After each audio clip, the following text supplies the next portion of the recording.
예수 그리스도 이름으로 하나님 말씀 함께 나누도록 하겠습니다. 오늘은 요한 3서와 유다서를 함께 다룹니다. 이제 오늘 포함해서 두 번 남았죠. 그래서 계시록까지 이렇게 개론 부분을 마치려면 오늘 두 부분을 나가야 될 것 같습니다. 그래도 두 부분을 나가도 무리가 안 돼요. 짧은 내용이기 때문에. 자, 먼저 이제 요한 3서의 제목은 요한 1서, 요한 2서와 동일하게 저자의 이름과 서신에 기록된 순서에 의해서 붙여진 이름이죠. 그래서 요한의 세 번째 편지, 이런 뜻을 담고 있는 제목이다, 이렇게 볼 수가 있습니다. 저자는 역시 요한인데 본인을 뭐라고 소개하고 있냐면은 장로, 이렇게 소개하고 있습니다. 1장 1절에 첫 번째로 나오는 단어가 뭐냐면 장로는 이렇게 나오고 있어요. 요한 사도의 특징은 뭐냐면 자기의 이름을 잘 밝힌다, 안 밝힌다? 안 밝히는 그런 특징이 있다, 이렇게 전에 말씀드렸죠. 그래서 여기서도 역시 나 요한은 뭐 이렇게 하지 않고 장로는 이렇게 이제 시작하고 있다는 사실이죠. 그래서 이제 요한은 그러나 이 저자가 바로 요한이라고 하는 것은 분명하다, 이렇게 볼 수가 있습니다. 왜냐하면 이렇게 논조가 어떤 사람이 이렇게 말하는 툴을 들으면 또는 그 글을 쓰는 어떤 그런 문체를 보면 누구다라는 것을 알 수가 있거든요. 그런 것처럼 요한 사도의 글을 보면 요한의 그런 향기가 느껴지죠. 그로 인해서 이것은 요한이 바로 그 저자다라는 것을 분명히 알 수가 있습니다. 기록 연대는 물론 요한 사도가 죽기 전이어야 되겠죠, 그죠? 그래서 대략적인 연대는 보시는 바와 같이 90년에서 95년 정도로 추정을 합니다. 자, 에베소라고 하는 곳이 바로 이 요한 사도의 활동 무대다 그랬습니다.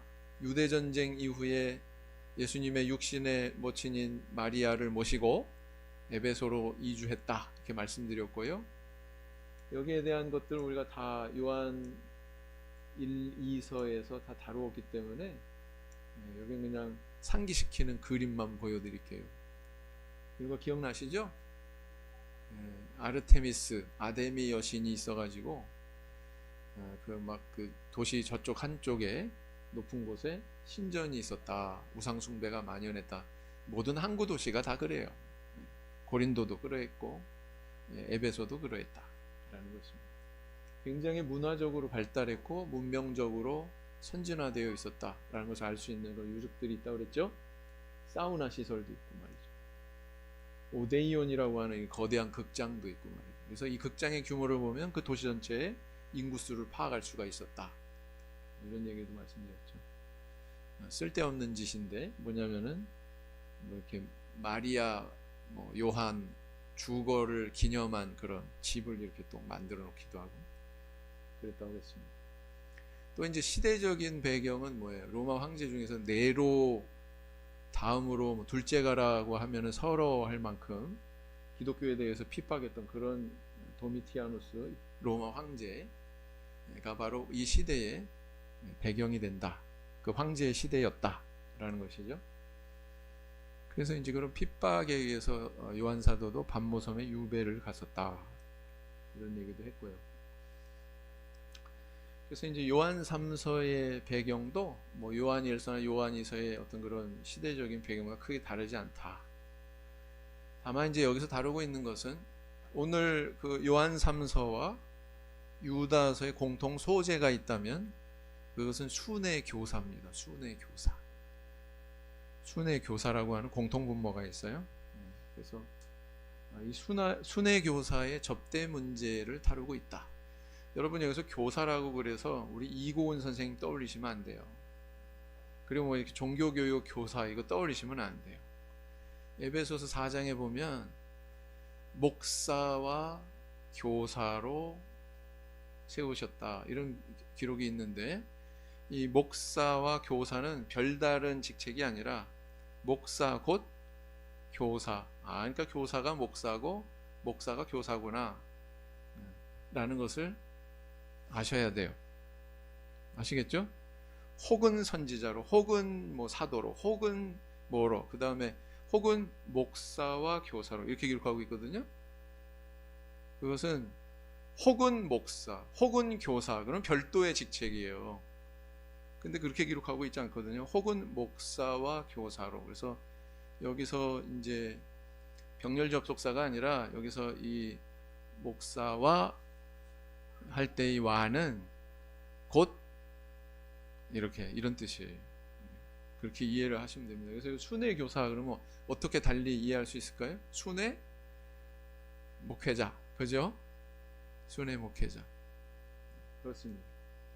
그 접대 문제에 대해서 다루고 있는데, 전에도 말씀드렸습니다만 이때 시대 때는 이렇게, 오늘날도 마찬가지죠. 뭐 여기도 인사 받아가지고 새로운 목자님 부임하시잖아요, 그죠? 네. 저도 이제 어디로 가는지 아시죠? 아주 가까이 갑니다.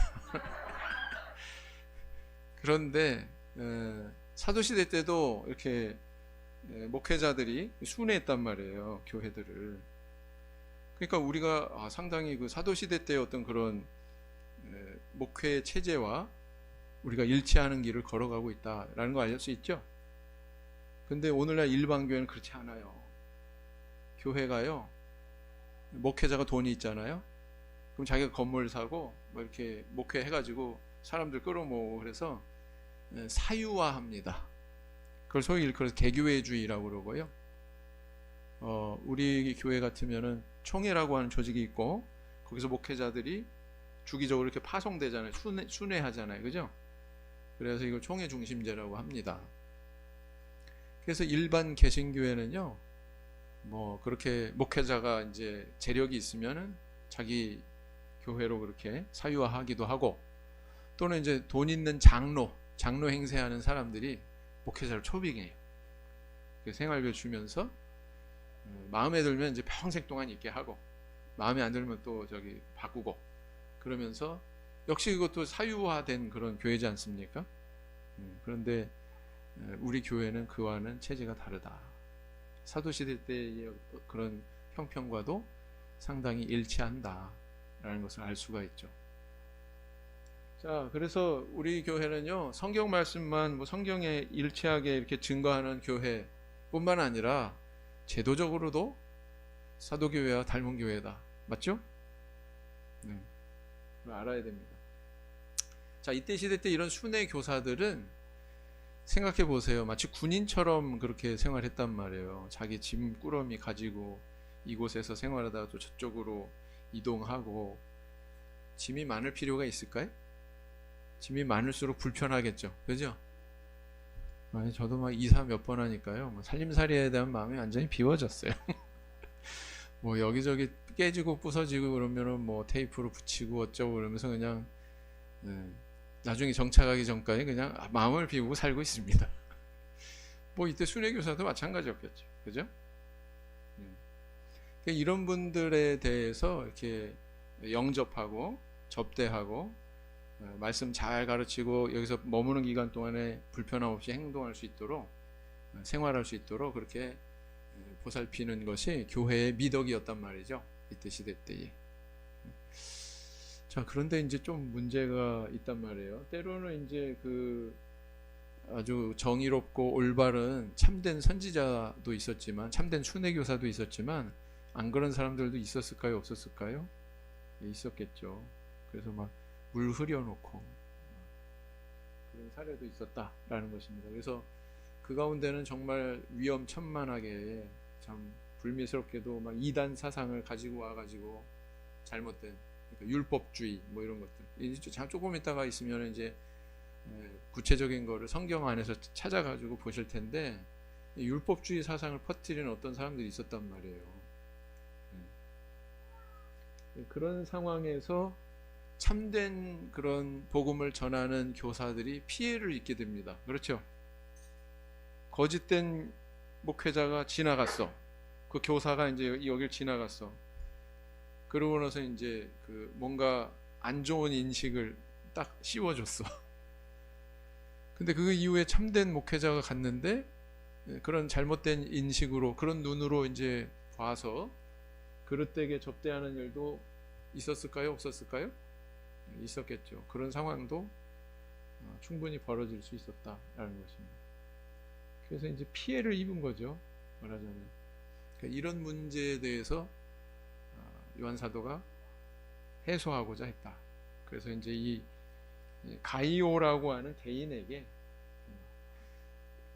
이런 순회 교사를 지극정성으로 잘 접대했던 그런 가이오를 칭찬하시면서 이제 교훈의 말씀을 전하고 있는 거죠. 그래서 요한 3서의 내용은 장로는 가이오에게 편지한다. 그냥 본문 내용을 그냥 압축해가지고 제가 다 이렇게 정리한 거예요. 네, 우리 성도님들이 잘 아는 구절. 내 영혼이 잘됨 같이 내가 범사에 잘되고 강건하기를 내가 간구한다. 가이오의 영혼이 어땠어요? 이미 요한 사도가 볼 때 가이오의 영혼은 어땠습니까? 잘 됐어요. 맞죠? 건실했어요. 네 영혼이 이미 그렇게 건실한 것처럼 네가 하는 범사에 잘 되기를 내가 간구한다. 이렇게 축복하고 있죠. 내가 진리 가운데 행한다 하니 내가 기뻐한다. 이게 무슨 말일까요? 진리 가운데 행한다 하니 여러분 선한 행위를 한다. 뭐 이런 것들은 좀 우리가 자연스럽게 받아들여지는데 진리 가운데 행한다 이렇게 표현하는 거. 진리라고 하는 단어 자체가 굉장히 묵직하지요. 그런데 이런 표현을 쓰고 있단 말이에요. 이것은 이제 본문 안에서 구체적으로 8절을 겨냥해서 지금 얘기하고 있는 거다 이렇게 볼 수가 있습니다. 8절에 뭐라고 기록하고 있어요? 이러므로 우리가 이 같은 자들을 영접하는 것이 마땅하니 이는 우리로 진리를 위하여 함께 수고하는 자가 되게 하려 함이니라. 진리를 위하여 함께 수고하는 게 진리 안에서 행하는 거예요. 그것을 구체적으로 서술하고 있는 게 8절이에요. 이해가 되시죠? 네. 그럼 어떻게 이렇게까지 표현을 하고 계시나?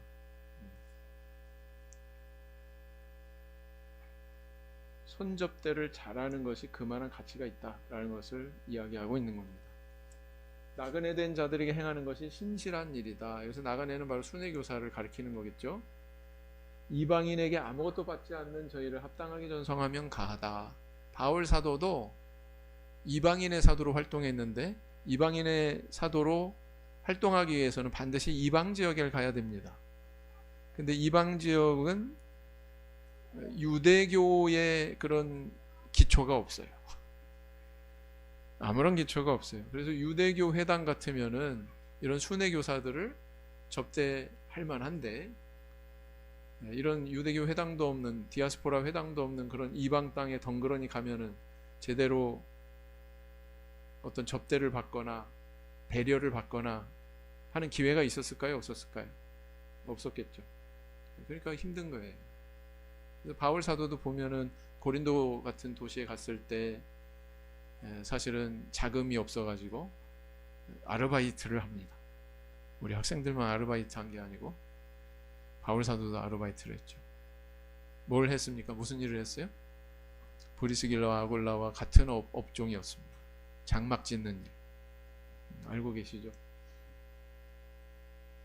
그래서 1장 8절에서 이렇게 이야기하는 것처럼 이런 분들을 잘 배려하고 보살피고 또 이방 땅에 갈 그런 상황까지도 고려해서 배려해 주는 것에 대해서 이것은 바로 진리 안에서 행하는 거다. 이것이 진리를 전하는 일에 참여하는 것이다. 같은 가치가 있다는 거죠. 그것을 이야기하고 있습니다. 그런데 이제 이 아쉽게도 부정적인 그런 사례의 대표가 되는 그런 인물이 등장하고 있죠. 디오드레베라고 하는 사람이 순회 교사에 대해서 배척하고 하는 그런 태도를 보였던 것 같습니다. 그래서 이와 같이 하지 말라 이렇게 얘기하고 있죠. 성경은 이제 포괄적으로 볼 때 긍정적인 내용이 있고 부정적인 내용이 있습니다. 구약 성경을 읽으면 긍정적인 내용이 있고 부정적인 내용이 있습니다. 바울 사도가 우리에게 보여준 예처럼 고린도전서 10장에 보면 뭐라고 했어요? 출애굽의 역사를 인용하면서 그와 같이 하지 말자, 하지 말자, 하지 말자 이렇게 얘기하잖아요. 그죠? 이건 두 가지가 반영이 되는데 출애굽의 역사는 신앙 실패의 역사였다라는 걸 비춰주는 사실하고, 두 번째는 뭐냐면 우리가 구약 성경을 읽을 때 또는 뭐 신약 성경을 또 읽을 때에도 이런 부정적인 사례에 대해서는 하지 말자 차원에서 반면교사로 삼자 라는 차원에서 성경을 받아들여야 된다는 것을 알 수가 있죠. 그 두 가지를 우리가 시사받을 수 있죠. 여기도 마찬가지다. 디오드레베라고 하는 인물처럼 하지 말자 라는 교훈을 우리에게 주고 있다 이렇게 볼 수가 있습니다. 또 데메드리오라고 하는 또 다른 이름이 등장하고 있죠.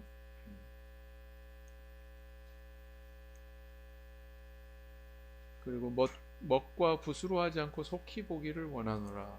이렇게 대면에서, 요즘에 코로나 때문에 우리도 참 비대면으로 이렇게 행사하고 그러는 사례가 많은데, 요한 사도도 뭘 좋아하셨어요? 네? 비대면이 아니라 대면을 좋아하셨구나. 우리가 대면 예배에 힘써야 되는 이유가 여기 있지 않을까요? 먹과 붓으로 하지 않고 너희들을 면대하고서 내가 해야 되겠다. 면대하여 말하리라. 14절에 보니까 그렇게 기록하고 있습니다. 그리고 이제 마지막으로 인사하면서 끝내고 있죠. 요한 3서에서의 그 핵심적인 내용은 바로 순회교사에 대한 섬김의 교훈을 우리에게 전달하고 있다 이렇게 볼 수가 있습니다. 이 순회교사들에게 행하는 것이 바로 신실한 일이다. 하나님을 섬기는 일이다. 그래서요, 우리 성도님들 연총 선교기금 열심히 모아가지고 이렇게 봉헌하고, 뭐 아프리카 사랑 선교기금 모아가지고 이렇게 헌금하고, 그거 전부 다 뭐예요? 직접 가서 그들을 보살피고 그들에게 복음 전하고 그들에게 봉사하고, 나는 직접 갈 수 없지만 그렇게 물질로 봉헌하는 그런 것이 그 일에 동일한 가치로 참여하는 것이다. 우리 그런 믿음으로 수행을 해야 된다라는 겁니다. 성도님들 헌금하실 때 그런 정신으로 해야 된다는 거죠. 이것도 동일한 가치가 있다. 하나님 앞에 신실한 일이다. 그런 마음가짐으로 해야 되겠습니다. 읽어보시겠습니다. 1장 5절 시작.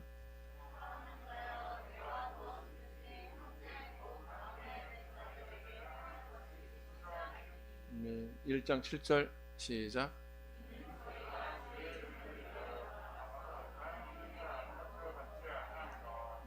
네, 이게 핵심이죠. 1장 8절 시작.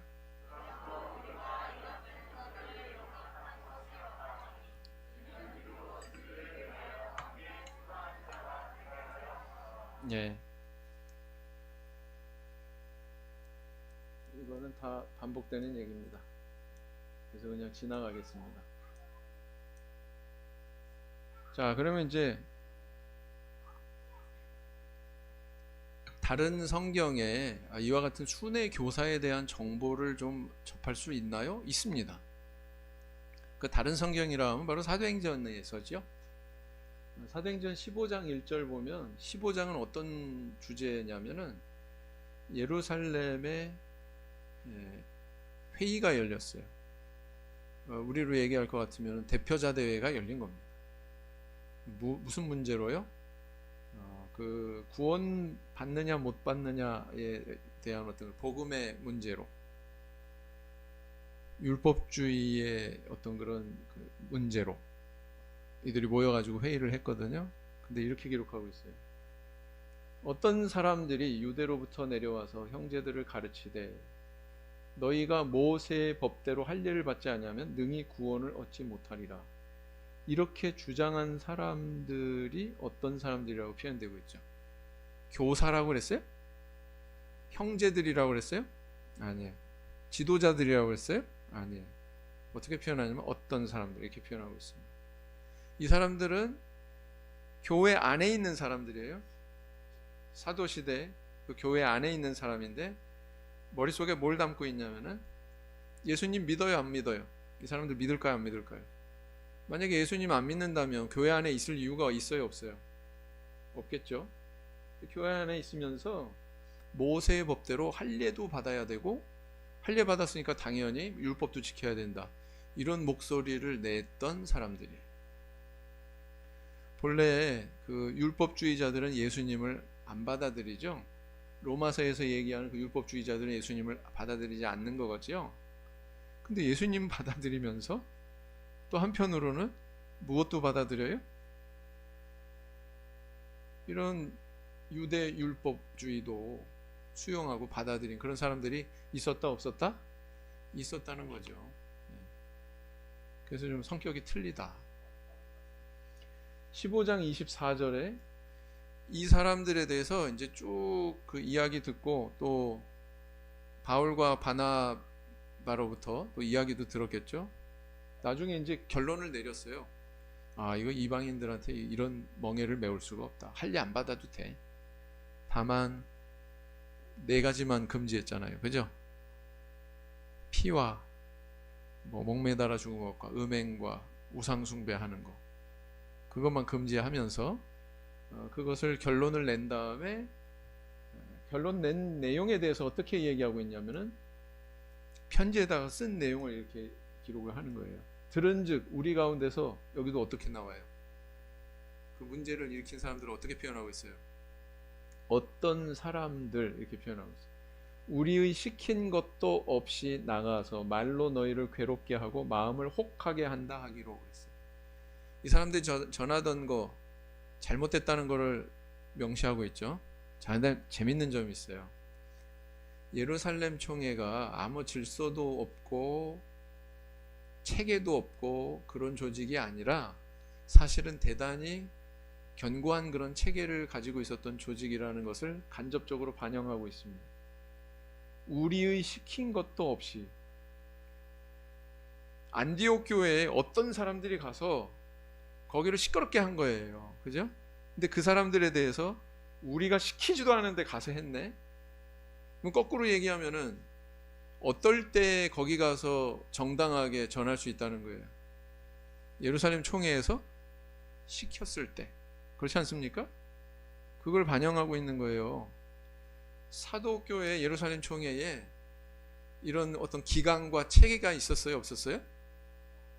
있었어요. 우리 찬이가 알기 때문에 다 아는 건가? 찬이를 무시하는 말은 아닙니다. 찬이가 똑똑하다는 뜻입니다. 그래서요, 굉장히 그 체계적인 그런 조직체였다라는 것을 반영을 하고 있습니다. 자, 그 다음에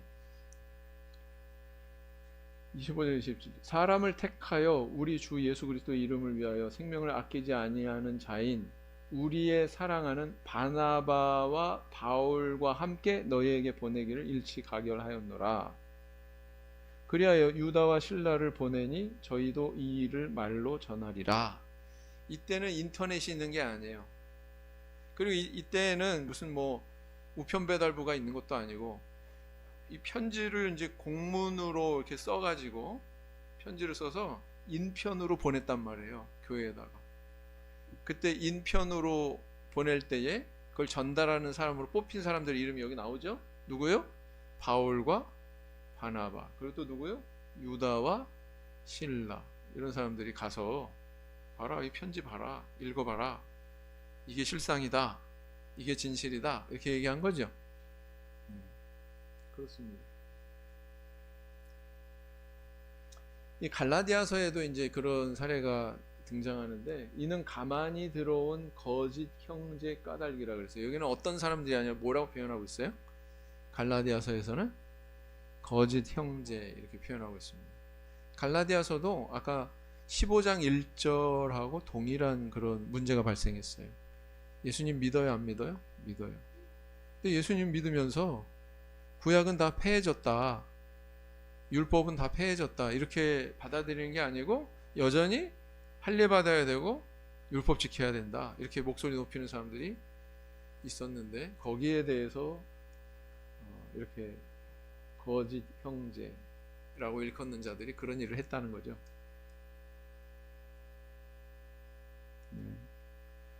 그래서 그 바울 사도는요, 때로는 이렇게 자비량했다고 하는 것을 알 수가 있죠. 이거는 근데 영구적인 게 아니라 어디까지나 일시적이었다. 우리 교회에서 이탈하신 어떤 분은 목회자도 이렇게 자비량해야 된다, 뭐 그런 목소리를 내는 분이 있었어요. 근데 이걸 오해한 거죠. 바울 사도는 절대로 영구적으로 그렇게 자비량하지 않았어요. 고린도에 있을 때 잠깐 했고, 실라와 디모데가 마게도냐로서 내려오매 그랬죠. 그러면서 바울이 하나님의 말씀에 붙잡혀 유대인들에게 예수는 그리스도라 밝히신 거 아니. 말하자면 이제 바울 사도가 천막 짓는 일을 하다가 그거 이제 내려놓고 마게도냐에서 온 선교 자금을 통해서 복음 전하는 일에 전념할 수 있었다는 것을 이렇게 표현하고 있는 거예요. 그래서 그것은 일시적인 것이었다. 마게도냐 지방에는 대표적인 교회가 뭐였습니까? 마게도냐 첫성 빌립보 교회였죠. 빌립보 교회는 뭐 자주장사 루디아가 있어서 그런지 재정적으로 좀 풍부했나 봐요. 그래서 이 빌립보 교회에서 바울 사도의 선교 자금을 지원한 흔적을 우리 빌립보서 안에서도 발견할 수가 있거든요. 거기 보면은 이렇게 기록하고 있습니다. 내게는 모든 것이 있고 또 풍부한지라 에바브로 디도편에 너희의 준 것을 받음으로 내가 풍족하니 이는 받으실 만한 향기로운 제물이요 하나님을 기쁘시게 한 것이라, 이렇게 얘기하고 있죠. 그래서 이탈에 나가신 어떤 분의 주장처럼 뭐 자비량을 영구적으로 한 게 아니라 사실은 일시적으로 힘든 그 순간에 잠깐 한 것뿐이었다 라는 것을 알 수가 있죠. 그리고 또 이런 그 표현도 있어요. 우리가 다른 사도들과 주의 형제들과 게바와 같이 자매된 아내를 데리고 다닐 권위 없겠느냐? 바울 사도는 아내 데리고 다니지 않았다는 거죠. 그죠? 그러나 그런 권한은 있다 없다? 있다, 이렇게 얘기하는 거죠. 김세한 목자 사모님 모시고 다닐 권한이 있죠. 그죠?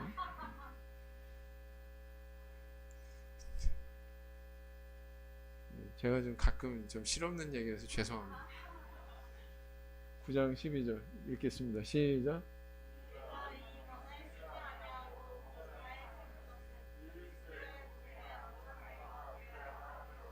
이 장애는 뭘 의미하냐면은 어떤 이방인이 이제 막 신앙 안에 막 들어오거나 그런 사람인데 연약한 자라고 이렇게 표현하고 있거든요.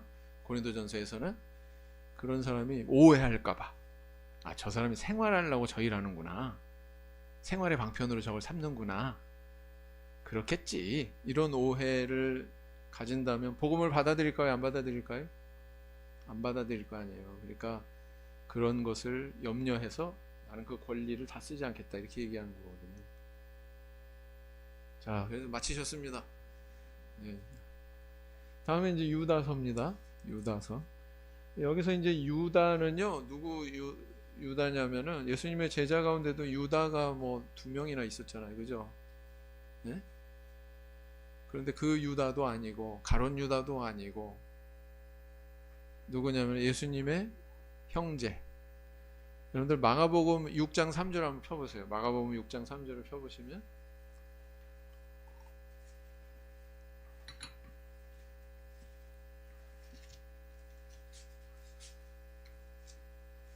뭐라고 써 있어요? 뭐가 기록되어 있습니까? 6장 3절을 보면 이 사람이 마리아의 아들 목수가 아니냐. 그 다음 누가 나와요? 야고보와, 요 야고보가 어디에 나옵니까? 성경 경권의 제목에 히브리서 다음에 뭐예요? 야고보서 나오는데 그 야고보서의 저자가 바로 이 야고보죠. 그 다음 또 누가 나와요? 요셉, 그 다음 유다. 아, 유다도 나오네. 그죠? 네, 바로 이 유다입니다. 이 유다. 그래서 아, 예수님 형제 중에서 이렇게 신약의 저자로 등장하는 인물 둘이 있구나 라는 것을 알 수 있죠. 그렇습니다. 가룟 유다 아닙니다. 네? 가룟 유다 절대로 아니에요.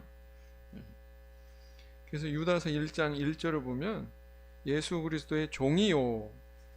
아, 이분이 어떻게 표현합니까? 난 예수 그리스도의 형제요 이렇게 표현하지 않았어요. 뭐라고요? 종이요. 이제 육신의 그런 관계로 예수님을 본 게 아니라 뭐예요? 신앙의 대상으로 예수님을 바라보고 있었구나라는 것을 알 수가 있습니다. 그래서 야고보의 형제인 유다는 이렇게 기록하고 있단 말이에요. 맞죠? 그래서 바로 이런 근거들을 통해서 마가복음 6장 3절 뭐 이런 기록이나 뭐 여기 있는 기록이나 이런 것들을 근거로 해서 예수님의 형제인 유다다라는 것을 알 수가 있습니다. 유다서는 이제 그 순회 교사 중에서 문제가 심각한 거짓 교사, 이단에 속한 교사들을 다루고 있습니다. 아까 제가 말씀드렸죠? 공통 소재가 뭐예요? 순회 교사인데 요한 3서는 그 순회 교사에 대한 성경 정신에 합당한 그런 접대, 배려 이런 교훈을 하고 있는 반면 여기서는 이렇게 잘못된 그릇된 교사에 대해서 바로 분별해라 이렇게 얘기하고 있는 거예요.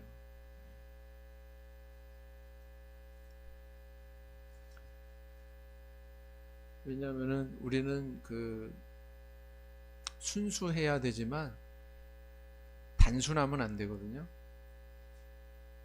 순수한 거랑 단순한 거는 좀 달라요.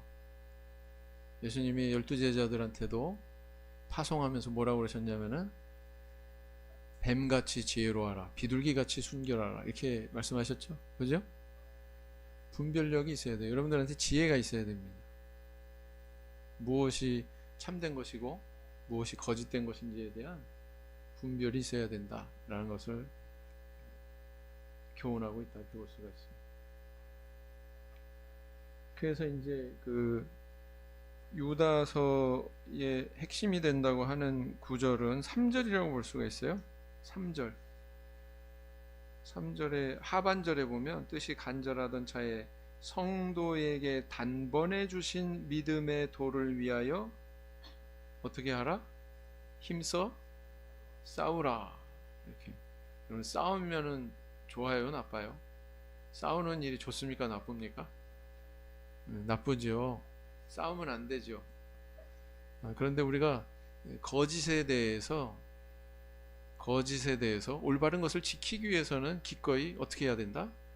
싸워야 된다. 이렇게 이야기하고 있다는 사실입니다. 그래서 이런 거짓 교사들의 어떤 특징에 대해서도 나열하고 있고요. 그 다음에 이들이 맞이하게 될 최후에 대해서도 이야기하고 있고요. 그런 이 거짓 교사들에 대한 다양한 비유의 내용들이 또 등장을 하고 있습니다. 그리고 또 특이한 점은 뭐냐면 여기에서 그 외경이라고 할 수 있는 두 권의 책이 인용이 되고 있는데 하나는 모세의 승천기, 다른 하나는 에녹일서, 뭐 이런 외경의 내용이 인용이 되고 있습니다. 목사님, 성경이 외경을 이용할 수 있어요? 그래도 되는 거예요?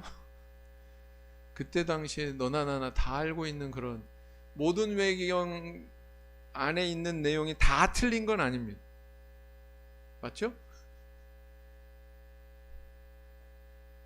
그 중에 일부 맞는 점에 대해서, 맞는 부분, 그 진실한 내용, 팩트, 소위 사실을 기록했거나 하는 것들은 인용할 수 있을까요? 없을까요? 인용할 수 있는 거다.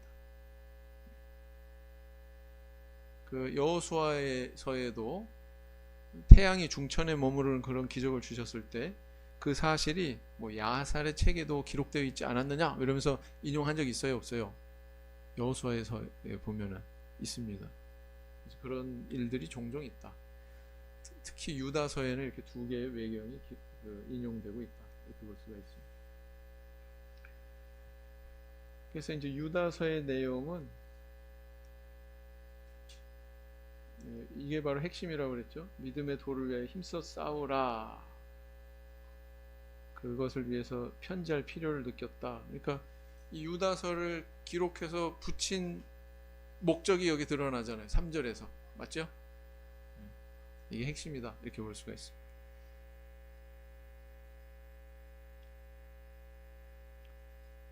그래서 이런 자들에 대해서 심판이 예정되었다. 은혜를 세욕거리로, 쾌락주의로, 아까 저기 도덕 폐기론 뭐 이런 표현이 나왔잖아요. 이걸 달리 표현하면은 도덕 폐기론 이렇게 표현할 수가 있겠죠. 세욕거리. 그리고 예수 그리스도를 부인하는 것과 같은 동일한 그런 결론에 도달하는 주장을 하기도 하고, 그런 특징을 가지고 있다. 출애굽 백성 중에 불신자를 멸한 사건, 천사들이 자기 처소를 떠난 사건, 소돔과 고모라가 멸망한 사건이 거울이 된다. 이렇게 얘기하고 있죠. 여기서도 보면 출애굽 사건에 대해서 긍정적으로 평가하고 있지 않구나, 부정적으로 평가하고 있구나 라는 걸 알 수가 있죠. 이들의 또 특징은 뭐냐, 꿈꾸는 이 자들도 이렇게 표현되고 있어요. 이 사람들 하나님 말씀에 의존하는 게 아니라 뭐라고요? 꿈에 의존하는 자들. 그래서 내가 간밤에 꿈 꿨는데 뭐 이런 메시지로 나는 여겨져. 누구나 다 그렇게 생각할까요? 이 사람 저 사람 뭐 붙들고서 얘기하면 다 그렇게 해석하고 받아들여질까요? 굉장히 주관적인 걸 이야기하면서 하나님 말씀에 반하는 그런 목소리를 내면 이거 굉장히 위험한 거다. 꿈을 다 믿으면 돼요? 안 돼요? 네? 안 돼요. 천사장 미가엘이 마귀와 다투어 변론했던 것처럼 이들은 알지 못하는 것을 회방한다. 가인의 길을 행하며 발람의 어른질로 행하고 고라의 패역을 쫓고 자기 몸만 기르는 목자다. 이렇게 표현하고 있죠.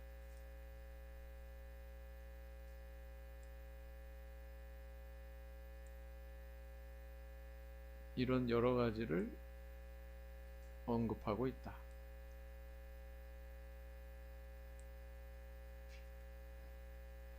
그래서요, 그들이 맞이하게 되는 어떤 그런 결론에 대해서, 결국에 대해서, 심판에 대해서 이렇게 얘기하고 있습니다. 여러 가지 비유의 내용들이 나오죠. 그들을 일컫는 에녹의 예언대로, 에녹은 죽음을 보지 않고 승천했다고 그러는데, 예언대로 에녹이 예언한 내용은 바로 그 외경에 나오는 바로 그 내용을 얘기하는 겁니다. 여기 에녹 1서에 나오는 내용. 몇 절이냐면은 14절. 아담의 7세 손이라고 표현한 걸로 봐서 창세기에 나오는 그 에녹이죠. 네, 그렇습니다. 그들에 대해서 어떻게 표현하고 있냐면 원망하고 불만을 토하고 정욕대로 행하고 자랑하고 아첨한다. 이렇게 표현하고 있습니다. 여기에 대해서 분별해야 된다는 거죠. 사도들의 미리 한 말을 기억하라 그랬어요. 사도행전 20장에 보면 바울이 에베소 장로들을 청해서 당부하는 그런 내용도 있죠. 그죠? 이후에 이리가 너희들 가운데 나타날 거다. 그런 경고가 있었습니까? 없었습니까? 있었죠. 그런 것처럼 사도들의 미리 한 말을 기억하라. 그래서 이미 주어진 것만 잘 되새겨서 기억해내도 우리가 엉뚱한 길로 빠지지는 않습니다. 정욕대로 행하며 기롱하는 자들이 있을 것이다. 이 자들은 당을 짓고, 당을 짓는다고 표현하고 있는데 여기 개역 개정판에 보면은 분열시킨다 이렇게 표현하고 있습니다. 분열시킨다. 당을 짓는다. 그것은 바로 분열시킨다고 하는 의미구나. 뭐 저기 민주당, 뭐 국힘당 이런 거 아니에요. 네, 그게 아니고 분열시킨다 이런 의미입니다. 그리고 성령은 없는 자다.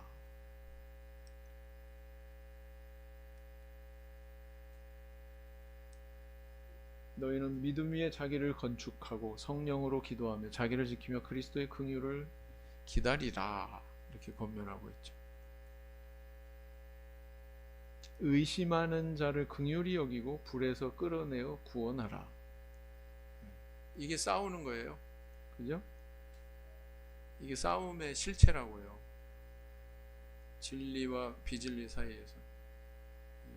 며칠 전에 그 막 배회하던 한 분이 와서 상담을 요청했는데 이 교회 저 교회 막 전전하던 분, 그러면 잘 상담해서 신앙 안으로 잘 참 복음을 이해하고 받아들일 수 있도록 이끌어주는 거, 배려해주는 거, 그것도 바로 이런 사례겠죠? 그죠? 그렇습니다. 오랫동안 교회 안 나오는 그런 불출석자에 대해서 또 잘 권면해가지고 나오게 하는 거, 그것도 이런 일에 속하겠죠.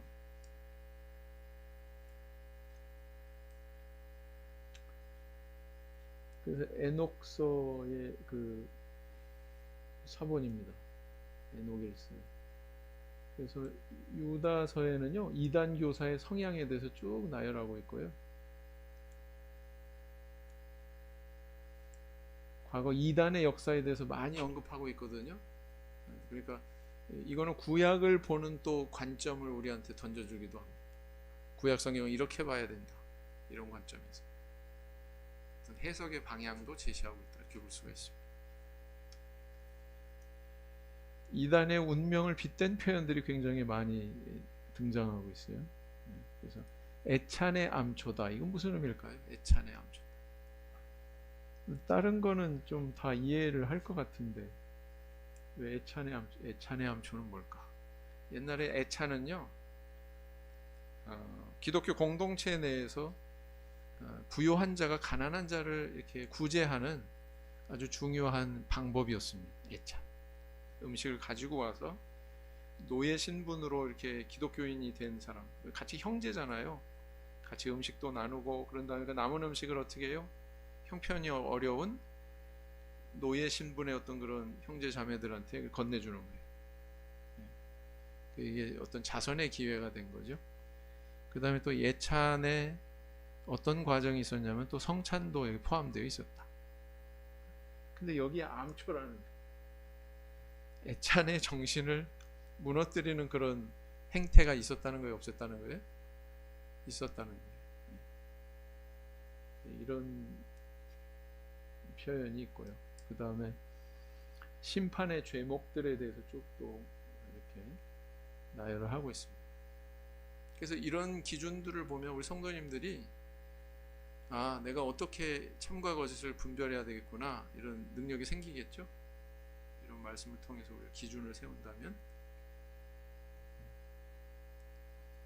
그래서 이단에서 자신을 지키고 또 지킬 뿐만 아니라 그런데 미혹되는 자들 구해내야 되는 그런 사명이 우리에게 있다, 이렇게 볼 수가 있습니다. 그래서 지금 우리를 둘러싸고 있는 우리 한국의 일반 개신교는요, 사실 이런 데 많이 해당되는 내용들이 있습니다. 오늘은 이제 그 영상을 좀 보겠습니다. 2009년 11월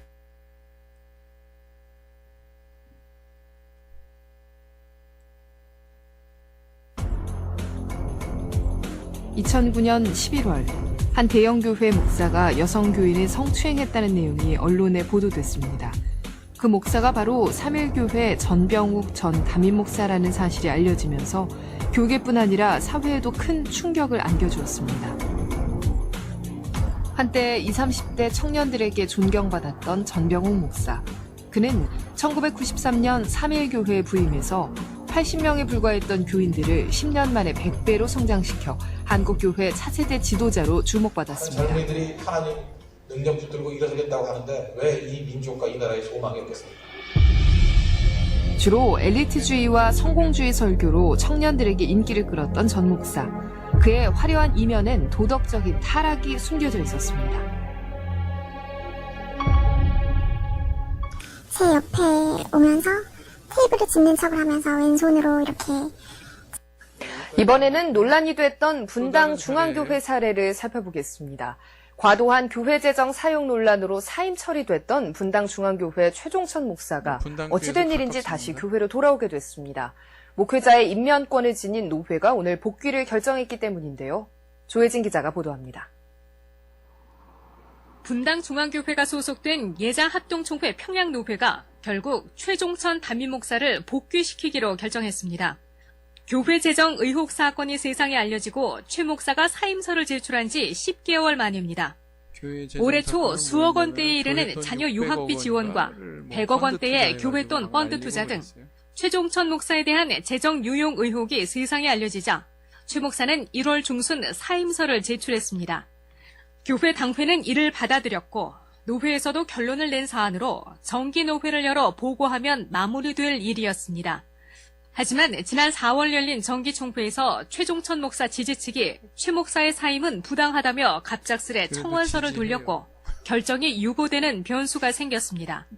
그리고 한 달 뒤인 5월 최 목사의 사임을 결론짓기 위해 임시 노회까지 열렸지만 결론을 내는 대신 5인 조사처리위원회를 구성해 교회 사태를 조사하기로 결정하면서 또다시 결정은 유보됩니다. 우리 교회 바로 세우기 장로 기도 모임으로 대표되신 김석균 장로님께서 기도해 주시겠습니다.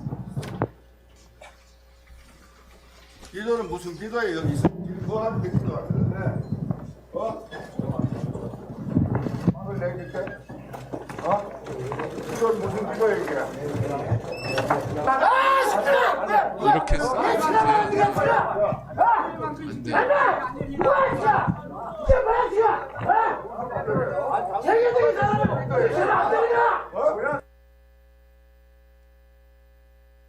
여러분들 어때요? 한국 교회를 보면요, 1세대 지도자 다 거의 넘어졌습니다. 대표 주자가 바로 마지막에 본 이분입니다. 실형 선고 당했죠? 실형 선고 받아가 아들하고 같이 국민일보 뭐 배임 혐의 뭐 이런 거요. 근데 이제 회당에서 버젓하게 이제 설교를 해요. 설교를 하는데 뭐 나는 결백합니다. 뭐 나는 용서합니다. 그러니까 막 아멘, 아멘, 아멘. 신도들이 다 거기에 화답을 하더라고요. 눈을 감았습니까? 떴습니까? 그 사람들이요? 눈을 감았죠. 분별력이 있습니까? 없습니까? 없죠. 그러나 우리에게는 분별력이 있어야죠. 왜? 이런 말씀이 있으니까.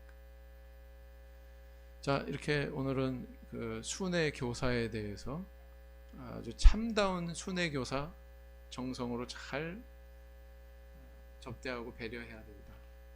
또 이런 거짓된 순회 교사에 대해서 영적인 눈으로 잘 분별하고 그런 것들을 차단해야 된다. 이런 것을 상반된 그런 교훈을 우리에게 주고 있죠. 성경에는 참 없는 게 없어요. 다 빠지지 않고 다 있지 않습니까? 우리에게 필요한 교훈들이. 그래서 이렇게 순회 교사에 대한 양쪽의 극단의 그런 교훈에 대해서 살펴봤습니다. 묵상기도 하시겠습니다.